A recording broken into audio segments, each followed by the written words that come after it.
నా బ్యాగ్ లో పెట్టిన 100 రూపాయల కట్ట తీసేవా? బ్యాగ్ కట్ట ఎక్కడున్నాయి? అటక మీద. అక్కడ ఎందుకు పెట్టావు? మీకు తెలియకూడదని.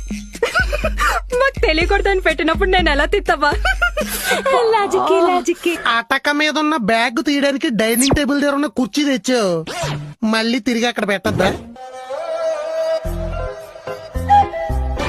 అందుకేనంటే నడుం పట్టేసింది. కుర్చీ ఉంటే నేరం నెట్టేస్తారా? అబ్బో, ఈ గొర్రెతో ఈ రబ్బర్ బ్యాండ్ ఎక్కడదే? చెప్పవే, బ్యాండ్ ఎందుకు భయపడుతున్నావు? ఇది నేను బ్యాగ్ లో దాచిన 100 రూపాయల కట్టకు పెట్టాను కాబట్టి. బావ పోలీస్ కుక్కలు అంటాడు కదా, వెంట్రుకలు ఏమైనా రాలితే పట్టేసుకుంటాడని కట్టకున్న రబ్బర్ బ్యాండ్ చుట్టూ కట్ట. దొరికేశావు. నీ బావ పోలీస్ కుక్క కాదే, బాండ్, జేమ్స్ బాండ్. అందుకే నా రబ్బర్ బ్యాండ్ పట్టుకున్నాడు.